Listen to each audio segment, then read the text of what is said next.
बिस्मिल्लाहिर्रहमानिर्रहीम। Unit number 6, class first year physics. आज हम इसको कवर करेंगे। हमारी कोशिश होगी कि हम ऑसिलेशन और वेव्स जो है उसको भी कवर कर लें। तो इसमें हमने सबसे पहले समझना है फ्लूइड को। हर वो चीज़ जो फ़्लो करती है वो आपके पास क्या होती है? फ्लूइड। हर वो चीज़ जो फ़्लो कर सकती है वो आपके पास क्या है? फ्लूइड है। तो अब फ्लूइड आपके पास कौन कौन से हैं? आपके पास लिक्विड है, वो फ्लो करती है। आपके पास गैस है, वो फ्लो करती है। आपके पास प्लाज्मा है, वो भी फ्लो करती है। तो ये सारे आपके पास क्या है? ये आपके पास फ्लूइड्स हैं। क्या है? फ्लूइड्स हैं। अब फ्लूइड जो है उसको हमने दो में डिवाइड किया है। एक आपके पास है स्टैटिक और एक आपके पास है डायनामिक। एक आपके पास स्टैटिक है और एक आपके पास डायनामिक है। ठीक है।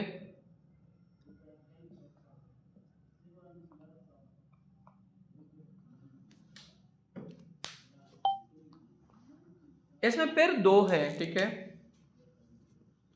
स्टैटिक में हम वो फ्लूइड पढ़ते हैं जो आपके पास किस में हो? रेस्ट में। डायनामिक में हम किस में पढ़ते हैं? मोशन में। और साथ में उसके काजेस भी पढ़ते हैं। अगर डायनामिक की जगह पे यहाँ पे आपके पास काइनेमेटिक्स आ जाए तो इसमें हम फ्लूइड्स को पढ़ते हैं मोशन में। नो काजेस, इसके काजेस को नहीं पढ़ते हैं। इसमें हम किस में पढ़ते हैं? स्टैटिक में। इसमें फिर हाइड्रोस्टैटिक्स हैं। पानी अगर आपके पास कड़ा है तो ये हाइड्रोस्टैटिक्स है। और इसमें हाइड्रोडायनामिक्स, अगर पानी मोशन कर रहा है तो ये आपके पास हाइड्रोडायनामिक्स है। अगर हवा मोशन कर रही है तो एरोडायनामिक्स। हर वो चीज़ जो बहती है वो आपके पास क्या है? फ्लूइड्स हैं। फ्लूइड में फिर तीन कैटेगरीज हैं, लिक्विड है, गैस है, प्लाज्मा। फिर स्टैटिक है, डायनामिक है। स्टैटिक मोशन में है, काजेस पढ़ते हैं हम इसके। काइनेमेटिक मोशन में नहीं है, इसके हम काजेस को नहीं पढ़ते हैं। स्टैटिक में फिर हाइड्रोस्टैटिक्स भी हैं, जैसे कि आपके पास वाटर डैम जिसमें पानी रेस्ट में हो, ये आपके पास हाइड्रोस्टैटिक्स है। फिर हाइड्रोडायनामिक्स है, अगर पानी मोशन में है। एरोडायनामिक्स भी है। अब इसके बाद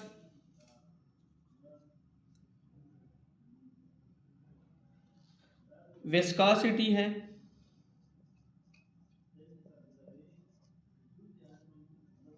देखें, अगर ये पानी का एक लेयर है, ये दूसरा लेयर है, ये तीसरा लेयर है, 1 2 3, ये पानी इस तरीके से बह रहा है। अब पानी के जो लेयर्स हैं उसके दरमियान आपस में बहुत ज़्यादा रेजिस्टेंस है, इंटरनल रेजिस्टेंस। इंटरनल रेजिस्टेंस किस में है? फ्लूइड्स में। तो ये आपके पास विस्कोसिटी है। पानी अगर मैं ले लूँ, इसके मालिक्यूल्स मैं ले लूँ H2O, यहाँ पर भी मैं ले लूँ H2O, उसके दरमियान में जो इंटरनल रेजिस्टेंस है ये आपके पास विस्कोसिटी है। इसको हम रिप्रेजेंट करते हैं किस से? ईटा से। ये वाला सिंबल है। कौन सा सिंबल है? ये वाला। ईटा जो है विस्कोसिटी। अब इसको थोड़ा अंडरस्टैंड कर ले। ये किन फैक्टर्स पे डिपेंड करती हैं? किस चीज़ के साथ इंक्रीज होती हैं, किस चीज़ के साथ डिक्रीज होती हैं? जो फ्लूइड्स मोर विस्कस हो, इसका मतलब ये इसमें इंटरनल रेजिस्टेंस, जैसे कि शहद है, अगर मैं दोनों को, अगर एक गिलास पानी हो एक गिलास शहद हो, दोनों को मैं अगर इस तरह से उल्टा कर लूँ तो इसमें पहले पानी गिरेगा क्योंकि उसकी विस्कोसिटी कम है। ये आपके पास डिपेंड करता है किस पे? टेम्परेचर पे। ये आपके पास डिपेंड करता है नेचर ऑफ फ्लूइड, कि कौन सी फ्लूइड है। ये आपके पास डिपेंड करता है शेप ऑफ मॉलिक्यूल।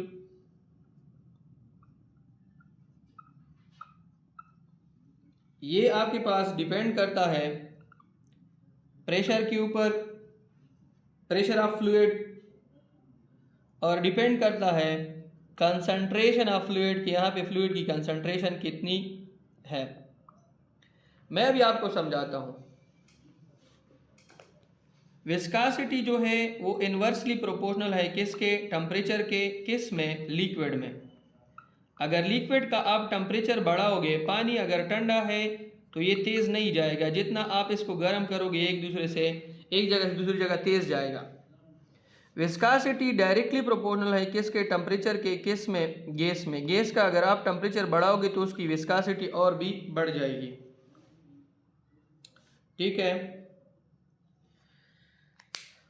विस्कासिटी की हमारे पास जो यूनिट है वो आपके पास है एसआई यूनिट।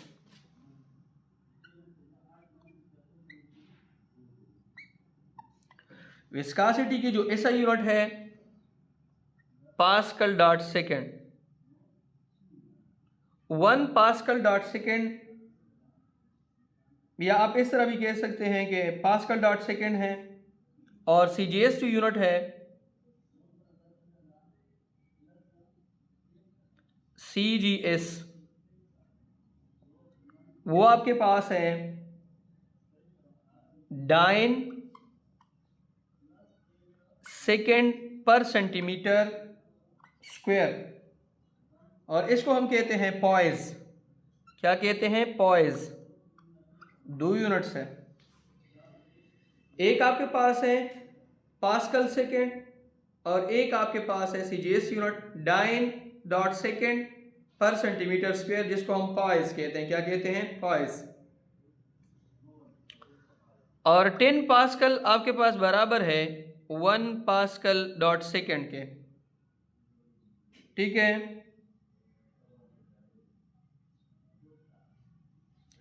और 1 सेंटीपॉइज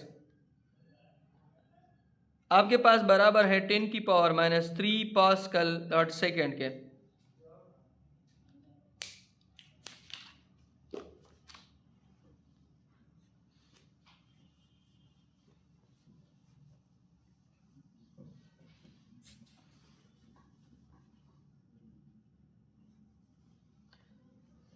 अब इसके बाद आपके पास है drag force.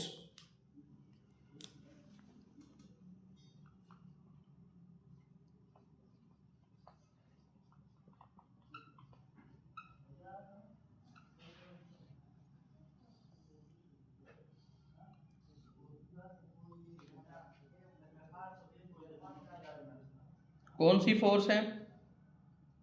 Drag force. What is drag force? ये आपके पास पानी की एक आप कंसिडर कर ले स्ट्रीम है, नदी है।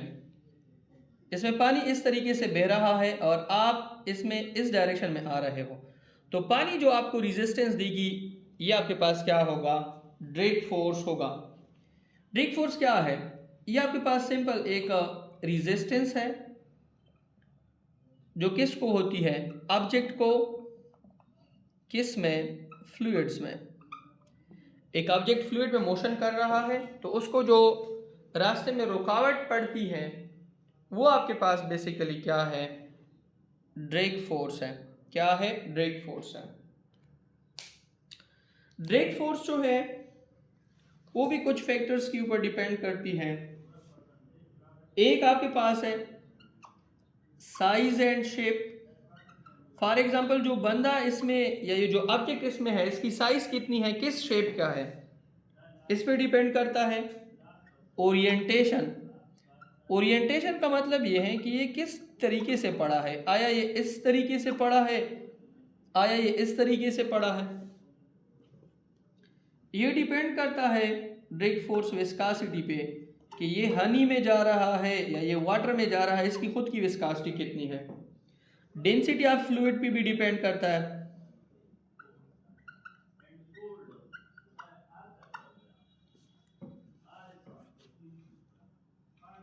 अब इसके बाद आपके पास है Stokes law.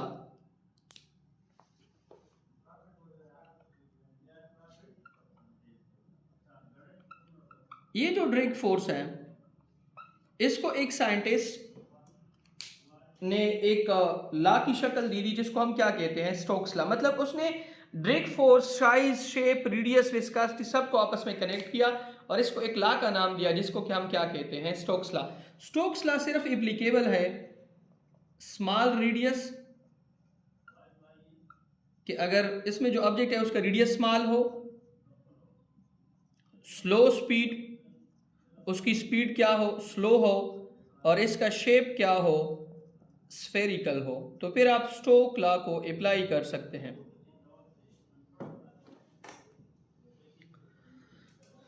Drag force, stock law कहती है कि drag force is directly proportional to r radius, drag force is directly proportional to v velocity, drag force is inversely proportional to eta, eta आपके पास क्या है, विस्कोसिटी है।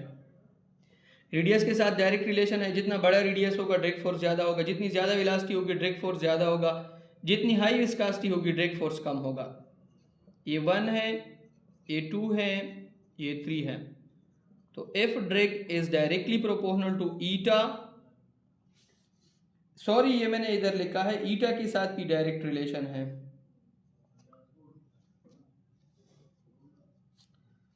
तो drag force is directly proportional to eta r v, eta r v. इस proportionality को खत्म करो तो drag force is equal to, proportionality की जगह पे यहाँ पे हम कांस्टेंट लगाते हैं 6 पाई ईटा आर वी। अगर ईटा हम निकाले यहाँ से विस्कोसिटी, तो इफ ड्रैग फोर्स बराबर होगा 6 पाई आर वी। ठीक है, लिमिटेशन भी मैंने ऑलरेडी बताई है। अच्छा, अब अगर आपके पास एक ऑब्जेक्ट नीचे आ रहा हो, हमने इसकी टर्मिनल वेलोसिटी को फाइंड करना हो, टर्मिनल वेलोसिटी,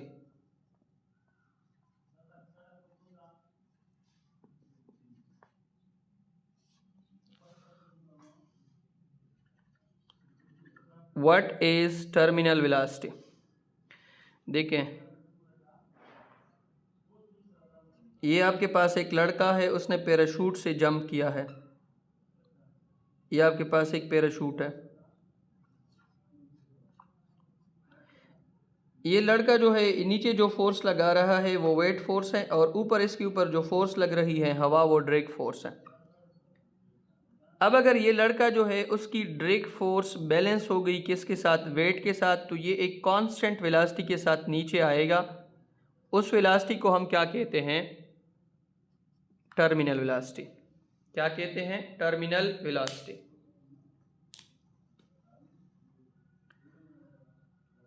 टर्मिनल वेलोसिटी आपके पास क्या है, वो कांस्टेंट वेलोसिटी है जब आपके पास ड्रैग फोर्स किसके साथ बैलेंस हो, वेट के साथ। देखें, एक बॉडी जब मोशन करेगी तो उसकी नेट फोर्स यहाँ पे किस चीज़ के बराबर होगी, drag force minus weight force के।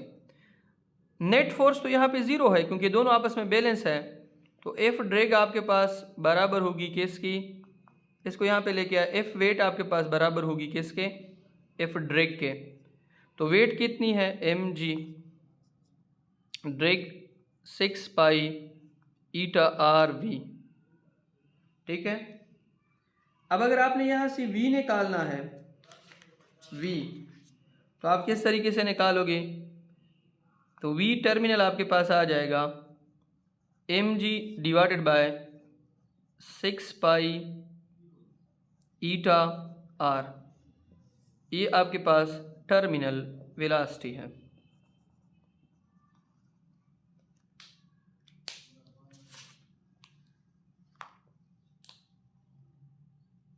अब अगर आप टर्मिनल वेलोसिटी को देखें तो v टर्मिनल जो है वो इन्वर्सली प्रोपोर्शनल है किसके, r के।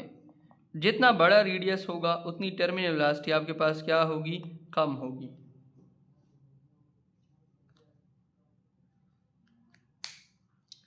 अब ये जो टर्मिनल वेलोसिटी है, अगर इसको हम निकालना चाहते हैं with respect to density, with respect to density हम निकालना चाहते हैं,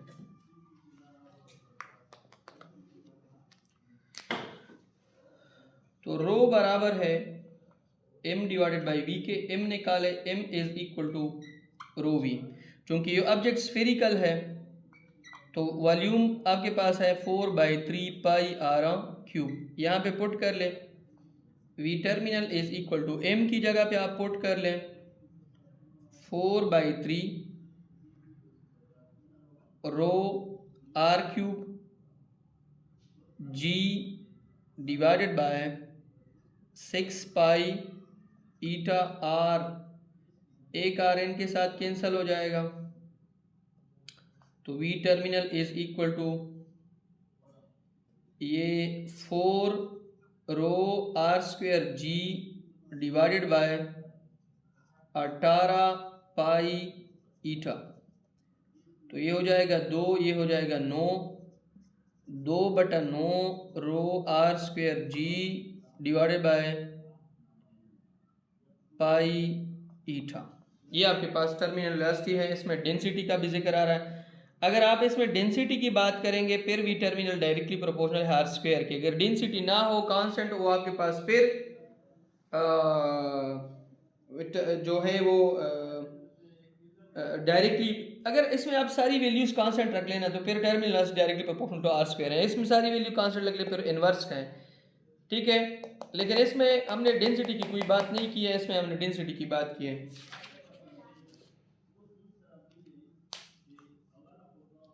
अब टाइप्स ऑफ फ्लो हैं,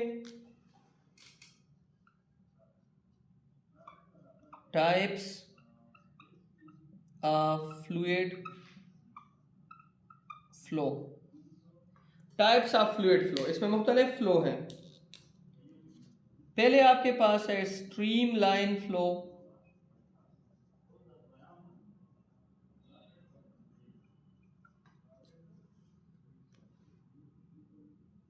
अगर आपके पास एक नदी में पानी जो है वो बिल्कुल यूनिफॉर्म तरीके से जा रहा है, एक दूसरे के ऊपर ओवरलैप भी नहीं हो रहा है, स्मूथ और रेगुलर है, तो ये आपके पास स्ट्रीम लाइन फ्लो है। इसके बाद आपके पास है टर्बुलेंट फ्लो या क्योटिक फ्लो।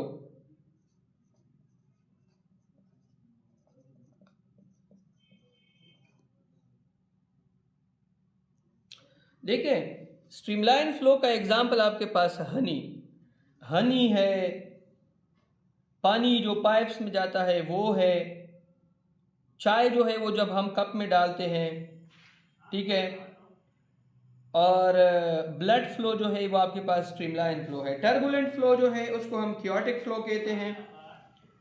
अगर ये आपके पास एक स्ट्रीम है, यहाँ पे एक पत्थर पड़ा है, पानी यहाँ से इस तरीके से आ रहा है, फिर इसके ऊपर पास होकर इस तरह आपस में ओवरलैपिंग करता है, तो ये टर्बुलेंट फ्लो है। मतलब वो सही तरीके से नहीं जाता है, तो ये आपके पास कौन सी फ्लो है? Turbulent flow. पानी जब ऊपर से गिरता है, आपके घर में जो छत से पानी गिरता है वो एक ख़ास तरीके से नहीं गिरता है, वो आपके पास टर्बुलेंट होता है। समंदर में जो आपके पास पानी होता है वो आपके पास टर्बुलेंट होता है, ठीक है। वाटर कैनाल में जो है या ब्लड इन आर्टरीज, ये आपके पास टर्मिनल होता है। अब यहां पे एक टर्म है क्रिटिकल स्पीड।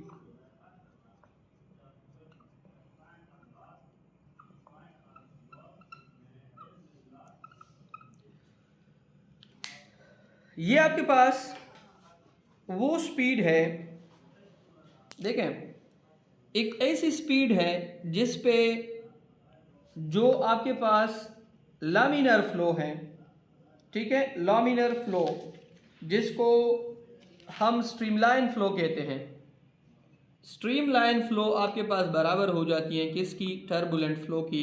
तो ये आपके पास क्रिटिकल स्पीड है। मैं आपको कहता हूँ कि पानी जो है वो पहले बहुत अच्छी तरीके से एक पाइप में जा रहा था, लेकिन उसकी स्पीड जो है बहुत ज़्यादा हो गई, वो क्रिटिकल स्पीड के बराबर हो गई। तो फिर इस केस में आपके पास जो स्ट्रीमलाइन फ्लो है वो किसके बराबर हो जाएगी? टर्बुलेंट के। इसको फिर हम क्या कहते हैं? Critical speed.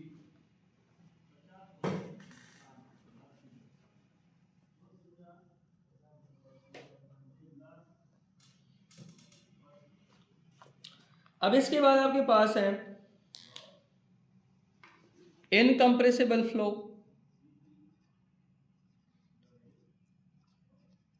फ्लूइड की ऐसी फ्लो जिसमें फ्लूइड आपके पास इनकम्प्रेसिबल हो, तो ये आपके पास इनकम्प्रेसिबल फ्लो है। रोटेशनल फ्लो जिसमें पानी एक खास पॉइंट के ऊपर क्या करती है, घूमती है, चकराती है, वो रोटेशनल फ्लो है। इसके बाद आपके पास इक्वेशन ऑफ कंटिन्यूटी है।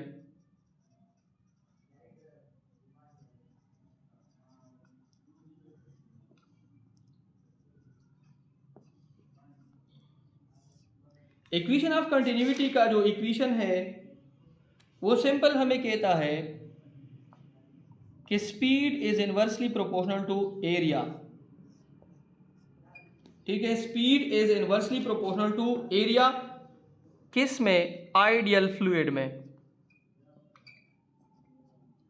या A1 divided by A2 is equal to V2 divided by V1। बहुत सिंपल मतलब है, अगर पानी का एक पाइप है, उसको आप इस तरह थोड़ा सा दबा दो तो उसकी स्पीड क्या हो जाती है? इंक्रीज। इसमें कौन सी इक्वेशन इस्तेमाल होती है? Equation of continuity. अगर आपके पास इक्वेशन ऑफ कंटिन्यूटी आप ले लें, इस तरह भी ले सकते हैं, A v is equal to constant. इसको इधर ज़रब कर लें, प्रोपोर्शनलिटी को ख़त्म कर लें, यहाँ पे क्या लगेगा देखें, a is equal to constant divided by a. इसको इधर मल्टीप्लाई कर लें, constant is equal to a v. अब अगर मैं इस तरह करूँ कि ए लिखूँ और वी जो है स्पीड, वो अगर आपको मालूम हो स्पीड आपके पास बराबर है डिस्टेंस डिवाइडेड बाय टाइम, तो यहाँ पे आप लिख ले डिस्टेंस डिवाइडेड बाय टाइम। अब इधर देख ले, ये एरिया है और ये डिस्टेंस है, इनसे क्या बनता है? v। तो delta v bye delta t ये आपके पास है वॉल्यूम फ्लो रेट। अब अगर आप इस तरह कर लें कि डेल्टा v जो है रो आपके पास बराबर है delta m divided by delta v। Delta v को यहाँ पे लेके आए, रो को उधर लेके जाएं। ये जो डेल्टा v है इसकी जगह पे आप इस तरह करें, delta m divided by rho. इसकी जगह पे आप लगाएं delta m divided by rho delta t। Delta m divided by rho delta t, ये जो delta m divided by delta t है इसको हम कहते हैं मास फ्लो रेट। ये आपके पास मास फ्लो रेट है। इसके बाद इसमें जो अहम टॉपिक है वो आपके पास है बर्नौलीज इक्वेशन। ठीक है, बर्नौलीज इक्वेशन।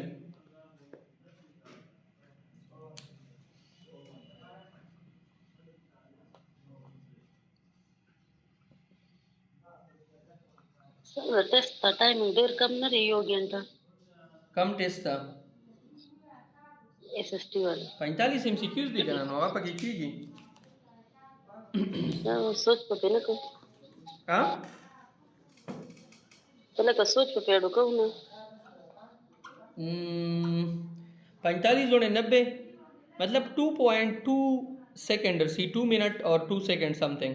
स्टेटमेंट MCQs वो डेरी वी मोच समर ख्याल दा न सर लगा यो घंटा 60 मिनट देर लगनी है।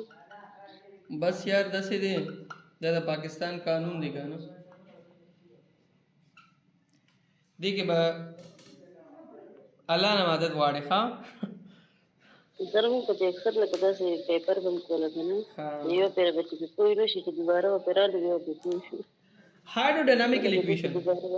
बर्नौलीज इक्वेशन आपके पास एक हाइड्रोडायनामिकल इक्वेशन है, जो hydro means water, dynamical means के उसमें मोशन में हो। ये हमें रिलेट करता है किसको? बर्नौलीज इक्वेशन हमारे पास हाइड्रोडायनामिकल इक्वेशन है, ये रिलेट करता है किसको? प्रेशर को, हाइट को और स्पीड को। Pressure, height, speed. Bernoulli's equation hydrodynamical equation है जो प्रेशर, हाइट और स्पीड को आपस में क्या करता है, रिलेट करता है। और ये जो इक्वेशन है ये आप इस तरह भी लिख सकते हैं कि pressure plus kinetic energy per unit volume plus potential energy per unit volume will be equal to constant, इस तरह लिख सकते हैं। या P1 plus 1/2 rho GH P1 plus 1/2 rho V1 square plus rho GH1 is equal to P2 plus 1/2 rho V2 square plus rho GH2। ये दोनों आपस में क्या होंगे, बराबर होंगे। डिराइवेशन वहाँ पे नहीं लगेगी, इसी वजह से मैं डिराइवेशन नहीं करवा रहा हूँ। बर्नौलीज इक्वेशन जो है उसको हम इस्तेमाल करते हैं फिल्टर पंप में, ये उसका एप्लीकेशन है। एटोमाइजर की जो स्प्रे है उसमें इस्तेमाल करते हैं। इंजन की कार्बोरेटर में भी इसका इस्तेमाल होता है।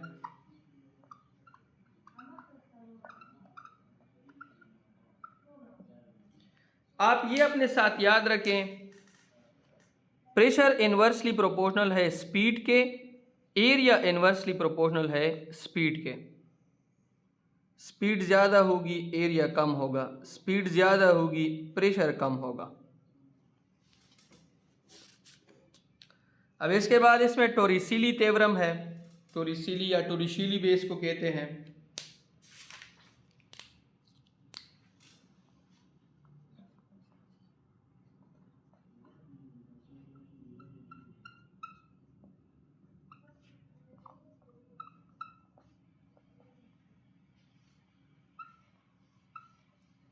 टोरिशिली या टोरिशिलीज थ्योरम,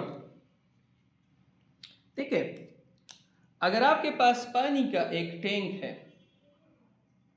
उसमें आपने यहाँ पे एक सुराख किया है, इसमें पानी है, आप ये चाहते हैं कि मैं इस पानी की स्पीड को मालूम कर लूँ, तो इसके लिए फार्मूला हमें टोरिशिली थ्योरम देता है VF लक्स इज इक्वल टू 2GH। बहुत ही सिंपल है कि अगर आपके पास एक फ्लूइड जो है, वो एक फ्लूइड जो है वो निकल रहा है कहाँ से, एक टैंक से, आपने उसकी स्पीड को मालूम करना है, तो it will be equal to 2GH। इसमें 2G ग्रेविटी है, H हाइट है, 2 के साथ मल्टीप्लाई कर लो तो ये आपके पास इसके बाद या यहाँ से भी निकाल सकते हैं VF square minus VI square is equal to 2GH। Third equation of motion, इसमें अगर मैं फाइनल स्पीड जो है उसको 0 पुट या इनिशियल को मैं 0 पुट कर लूँ तो आपके पास VF स्क्वायर आ जाएगा 2GH, दोनों पे आप अंडर रूट ले लें तो VF is equal to 2GH।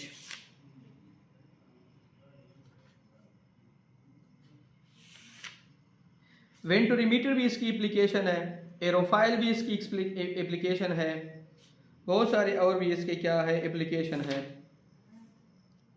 Blood flow में भी इसकी एप्लीकेशन इस्तेमाल होती है। और इसमें एक इक्वेशन है delta P is inversely proportional to R की पावर 4 के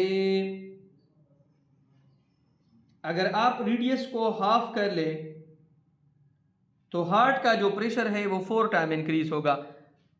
ये आपके ब्लड के मतलब रग हैं जिसको हम वीन्स कहते हैं, इसके अगर आप रेडियस को हाफ कर लें तो इसमें ब्लड फ्लो जो है वो 16 टाइम इंक्रीज होगा, उसका प्रेशर इतना ज़्यादा इंक्रीज हो जाएगा। तो ये आपका चैप्टर नंबर 6 जो है वो कवर हो गया है।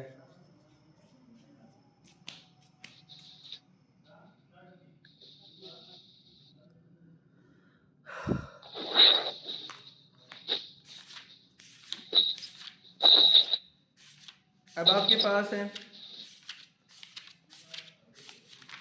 ऑसिलेशन का चैप्टर है।